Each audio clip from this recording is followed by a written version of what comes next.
Good afternoon. We're here for another edition of the Westlane and Schlager Minute.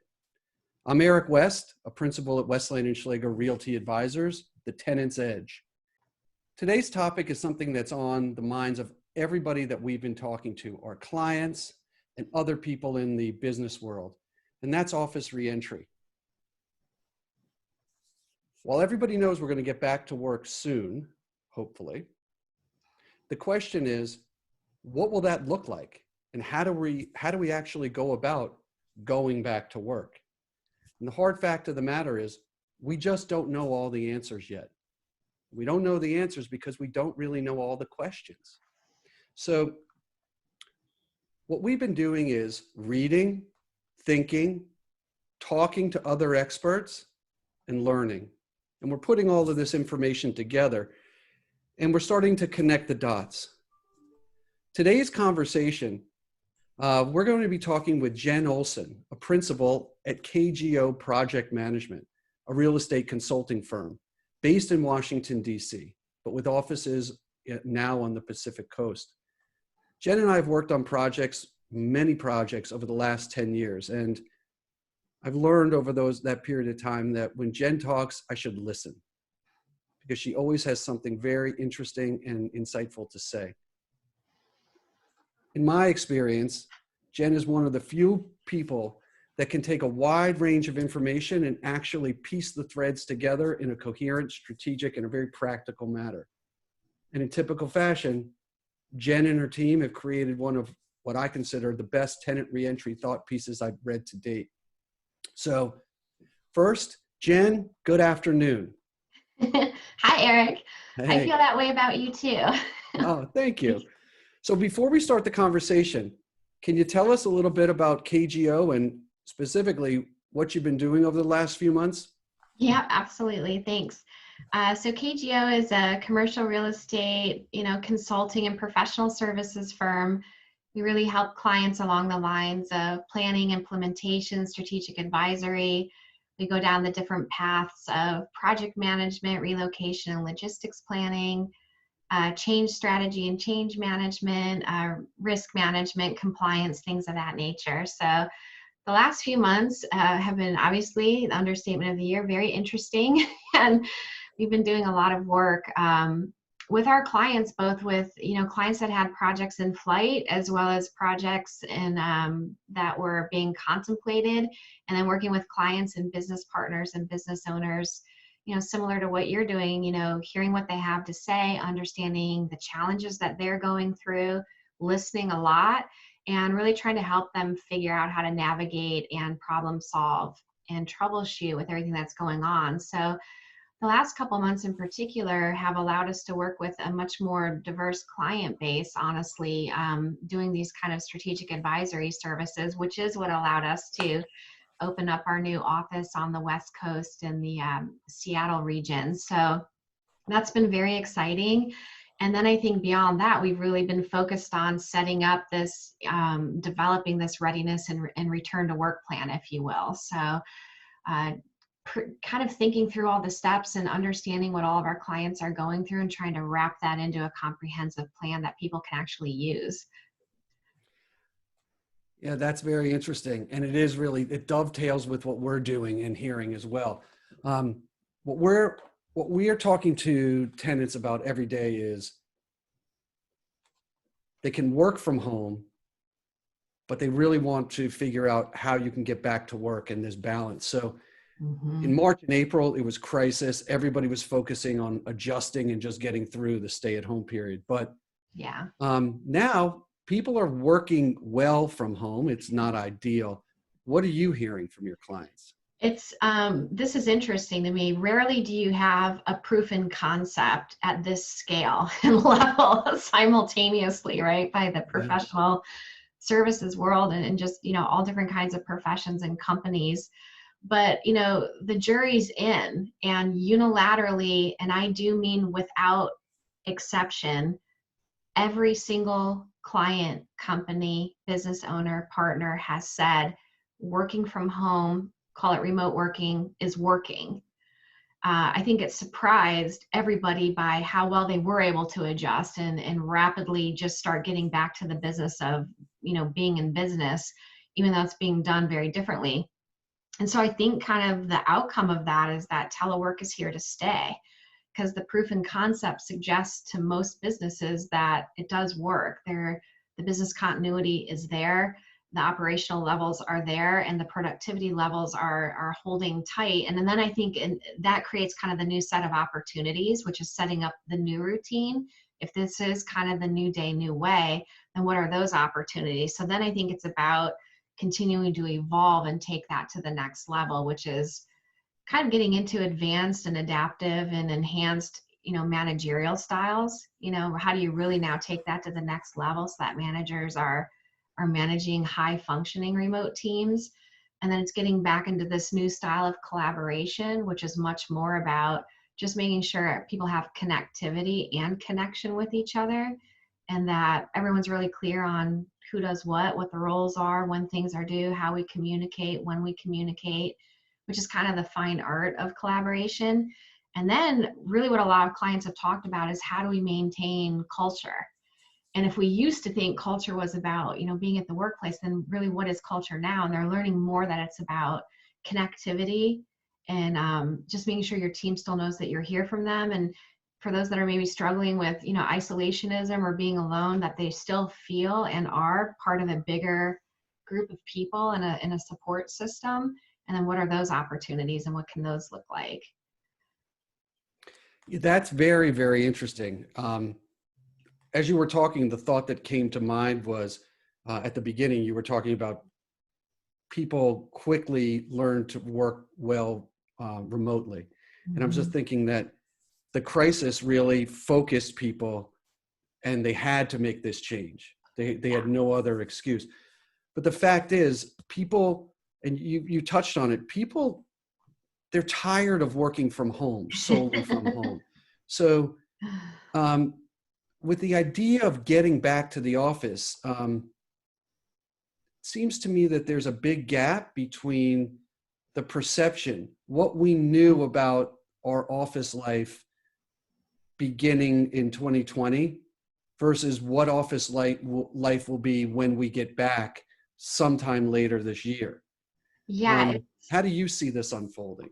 Well, I think, you bring up a good point. I think too, in times of uncertainty and when you're in this forced mode that you didn't really ask for, you want to kind of go back to a sense of normalcy, but you also want to be able to exhibit a level of control, because it helps just balance out all the different things you're grappling with.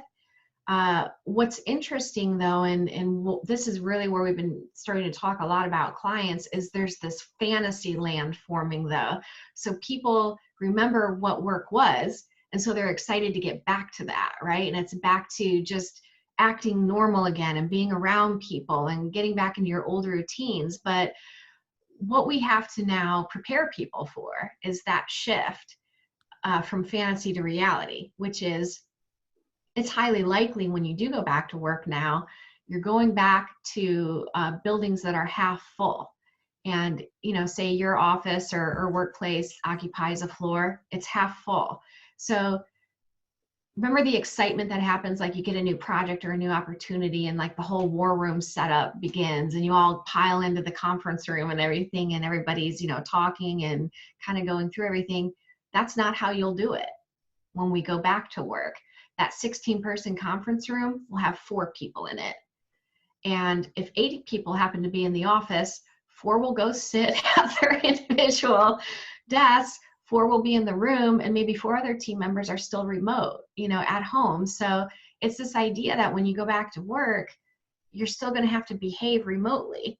And it's not going to be quite like it was. So this kind of quote, return back to the workplace, isn't the same. There might only be 1 person allowed in an elevator. The rooftop amenity might be closed. The gym might be closed. The cafe closed. So it's not like you're back to what we loved about the office oftentimes, which is the fun factor and just being able to hang out and be with people. It's not going to be the same. That's both interesting and a little concerning at the same time. And I'm going to jump a little bit forward, but what comes to mind is the fact that if we're going to be physically in the office, but we're going to act as if we're working remotely, until there's a vaccine, what's the reason to go to an office at this time? I know, and it's like we all cringe, especially in the commercial real estate industry. It's almost like we don't even want to ask that question, right? Like, what do you mean, no office? But it's funny, I think we have to ask that question, right? You have to go there, so you can explore the opportunities and really do the deeper dive on that. And so here's what I've thought about on that too. And I've asked this question to clients repeatedly. I've just really gone on the opposite end of the spectrum and been very bold about it just to illustrate the point and get the creativity flowing, which is, why do you have to have an office? Why does any company actually ever need one again? And of course the answer is you do, but we got to get to the root of why. And so what I've heard a lot of people say, and it's funny, is one client said, well, I can tell you what it won't, why, one of the things we don't need the office for. And I was like, what's that? They're like, we don't need it for work. I was like, it's kind of funny because we all know we can work remotely now, right? So then what would we do in the office? And I've heard this one come up multiple times. It's camaraderie. What do you look forward to the office, for, and what do you look forward to getting into? It's the bonding and hanging out with your colleagues and coworkers and the creation that takes place from, being around each other. So I think you're going to see this shift in, let me be so bold as just to call it truth telling about what the utility of the office really is about, but also look at that as an actual opportunity. And we may say camaraderie and having fun, we use that term lightly, but there's something really powerful that happens there. When we interact and form those connections, relationships develop, right? Like actual relationships with our coworkers and teammates and employees. And that is where trust lives and forms. And there's something really powerful in that, because when we trust each other, that's where creativity flows from. And the trust and the creativity and the camaraderie is the foundation of innovation. And every company relishes innovation because new ideas are what helps clients, is what helps companies grow, right? And increases your ability to relate to new clients. So I don't want to downgrade or downplay the utility of the office, but rather might we begin to introduce a new idea of harnessing its true power. And it's just going to be maybe different than what we thought it was before. Very, very interesting. So now I want to get to some very concrete things. Two questions. One, what are the top 3 things an organization should be doing right now during the work from home period to maximize their team's productivity and then to prepare for reentry? Productivity one is easy. So if we're thinking about, we're still working at home, doing the remote work model, but beginning to plan and prepare for reentry, productivity at the individual level is threefold, really. It's technology and tools, it's ergonomics, and then it's what I refer to as connection. And what I mean by that is it's team connection and connectivity. So one, are the teams interacting in the right way, both from the managerial level, leadership levels, down to the team level?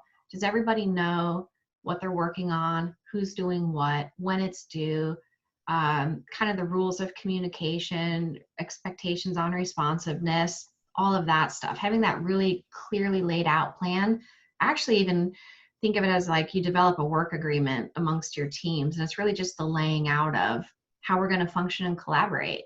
And as long as those things are in place, people then have the ability to perform their work, clearly and thoughtfully and on time. That's what's important for productivity. And then you get into the preparations, right? And so before you even put your plan together on what reentry is and all of those things, really the preparations are about survey. You got to know first, if it's going to be optional, for people to continue to telework, then who actually wants to come back to the office? Because hopefully by now you've already identified anybody who's a priority employee as it relates to mission essential responsibilities. So now it's really about who wants to be there. And then it's beginning to, again, assemble your for lack of a better term, call it your change strategy or communications plan about the mindset shift, preparing people for what they're going to see. A lot of us, when we go to work, it's autopilot. We get up at the same time every day. We do the same commute every day. It's just, you just kind of go through the motions. You're not really thinking about it. Now that's different. Going to work is going to feel effortful, because now when you leave, it's like, do I have my hand sanitizer? Do I have my, Lysol wipes? Do I have my gloves? Do I have my mask? When you get to the train, if you use, mass transit or something like that, that won't work the same. You won't just run through, the turnstiles with groups of people anymore. It'll be different. Where you are allowed to sit or stand on the train will be different. When you get to your building, the door you always used to go in might be different. When you get into the building, where you go, how you're routed might be different. Who can be on the elevator, how many. Then you get to your office, that's now different. Everything's different. So you got to start to prepare people like for that mindset shift, so they're not so caught off guard. One of the things we're in development with a client is doing a walkthrough, doing a day in the life of a walkthrough of when you leave your home in the morning. And it's really the perspective of the employee, of the new path they follow and how they actually go into the office and get into their workplace in the new environment. So that's kind of an exciting thing. That's new. And then the third piece is that never more than before are we dependent on compliance. Like, this whole plan that you're going to put in place hinges on employees' behavior, people's behavior. And habits are hard to break. So we're still locked in our mind about how we typically work and what we typically do in the office. But those habits are far reaching and hard to break. So you've got to make sure you have a compliance element in place, because you can't have any breakdowns in how people utilize the space moving forward. So those are kind of the things that I think about. That those are all very appropriate. And the question, the thought that comes to mind is preparing people and then having them buy in, understanding what their issues are. So I'm going to ask you now just sort of to look into your crystal ball.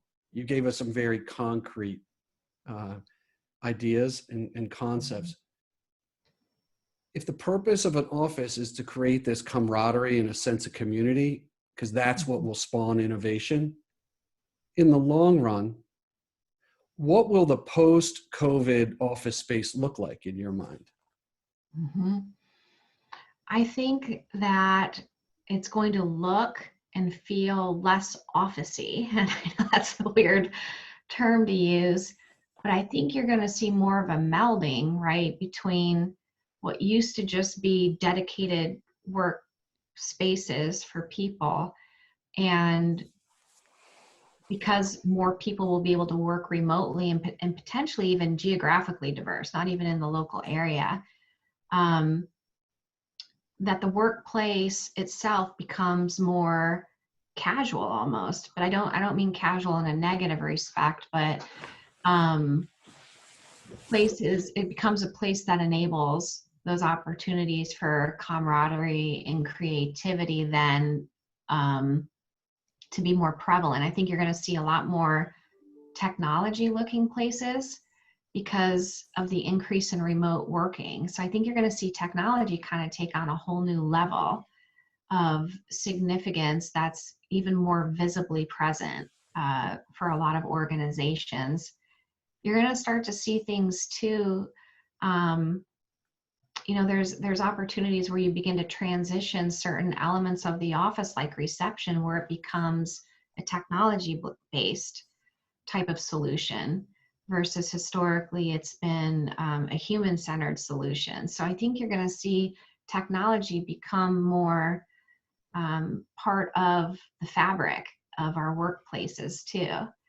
I think you're going to see a huge swell in, the artificial intelligence movement with buildings. There's going to be a huge call to action about building health, and wellness as it relates to the buildings themselves too. I think that's going to be a big term we're going to see in the future. Jen, this has been terrific. Thank you. As I said to everybody at the start, when Jen speaks, you should listen. and it proved right again. Jen has come up with a very interesting, as I said, it's a 3-page document just outlining the steps that everybody should take in terms of reentry. If you want to look at that, you can reach out to Jen. She's at Jennifer@KGOPM.com. I'll say it again, Jennifer@KGOPM.com.